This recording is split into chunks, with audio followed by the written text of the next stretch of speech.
So let me start first with a story, my weight loss story, an abbreviated version. When I first got into the fitness industry, starting to train people, get in shape, and learn about nutrition, I learned that calories in, calories out was essentially the reason why people lost weight. I remember reading this article that debunked the Atkins diet, essentially the Atkins diet causing you to eat less calories. Well, I believe in that theory and mythology, and I taught that to people and was successful. I was successful with myself. I lost weight. It kind of worked, because as you got leaner and you got lower and you got closer to your sort of ideal body mass index, based on what the weight and height charts say, I lost weight, ran a lot, did a lot of cardio. I was stronger than most, but not nearly as strong as I am now. I got to as low as 177 pounds, and it kind of worked, but my composition didn't really improve quite that much.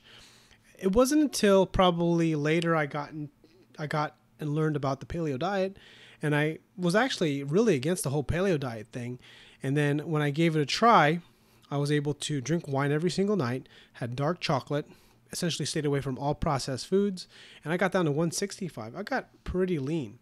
And, and the thing that was interesting about the whole process was that when you stop eating processed foods, you stop eating so much because processed foods make you crave more food. It causes you typically to overeat. So I got really lean and I lost a lot of body fat. And, believing that calories in, calories out was all that mattered, I later believed that carbs are the devil. But, everybody wants to lose weight. And kind of throughout this process, is the paleo diet magic? Not really, because I later learned about carb backloading, carb night, tried different ideas in dieting, and I got really strong. I maintained some leanness. I did carb backloading that I did gain some body fat. So it's not as a miracle as what most people will say, but it is a process. And my opinion of the carb backloading diet is really just a way to mitigate calories, essentially move your calories to the end of the day. Sure, you might be able to partition your calories and make them turn to muscle and less body fat, but the significance, it's very minute if you're just looking at that perspective. At least that's my opinion anyway, my N=1 experience. But pretty much everybody wants to lose weight, right? That's the whole purpose of this video. And I want to lose weight. I want to get leaner. And yes, I do want a six-pack someday. But losing body fat is difficult because most people's lifestyle isn't conducive to being lean. When you shift gears and get into super motivation mode and start working out extra hard, dieting hard, you usually get results really fast. If you don't, you got problems. You got other problems like a metabolic disorder or essentially just unrealistic expectations, or you don't realize how much you're eating. But outside of those factors, assuming you don't have any of those issues, there's a simple formula to weight loss. It's calories in versus calories out, like I said before. I still believe in calories in, calories out, but I have a more refined view of it. Now, I know some of you will dispute or say that it's more complicated than energy in versus energy out, and I'll say that I couldn't agree with it more. But the truth is, no matter what diet program, fitness, exercise plan you choose, you must have a calorie deficit. This is how you lose body fat and get lean.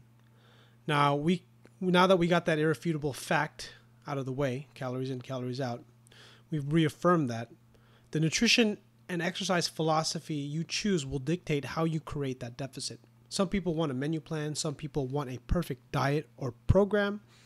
If you've dieted before or have had ups and downs with fitness, fat loss in the past, you know that there isn't a perfect one. There is no easy way. Count calories or cut carbs. You can change your meal timing like intermittent fasting, eat within a certain window, eat only whole foods, something like a paleo Whole30 diet, do more cardio twice a day, lift weights.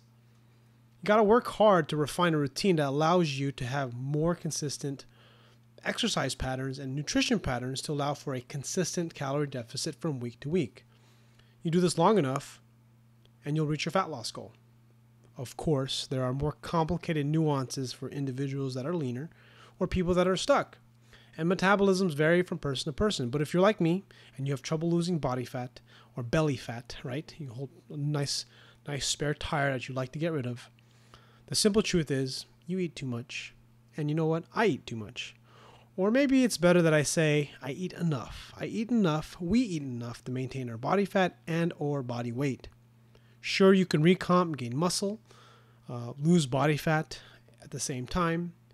But I mean, you're going to do that if you don't diet. It's a really slow process. And if you're patient, you stay consistent with your training, you keep making progress with your gains as far as lifting more weights and increasing the load and overload, you'll see results. But you got to be consistent. And even for recomping, meaning gaining muscle, losing body fat, it's going to be very slow.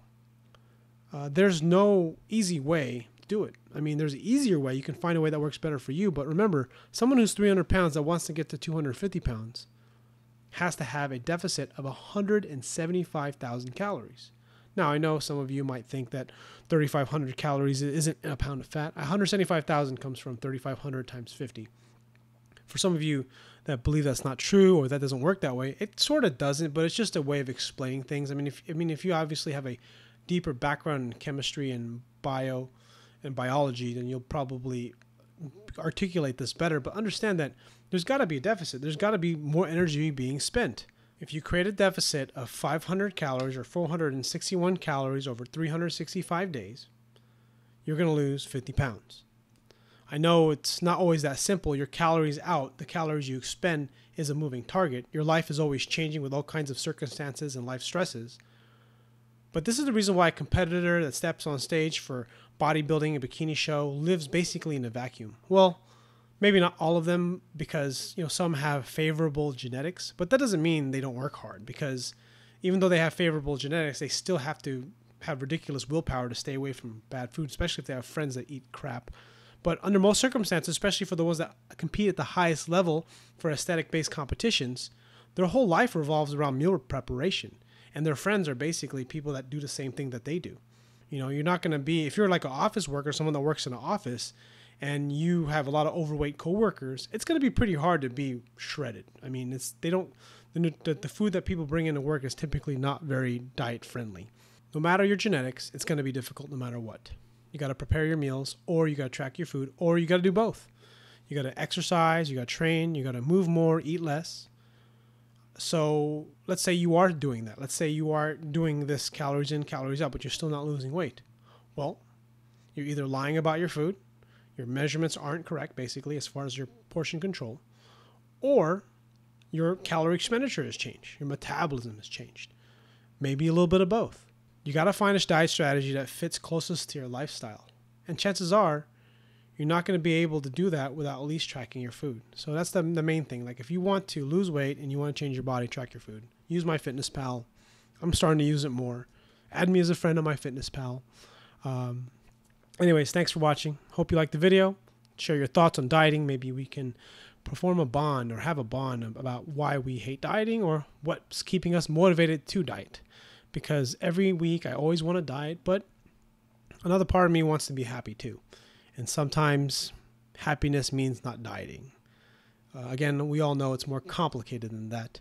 Everyone is in a different situation, but thanks for listening. See you guys on the next video.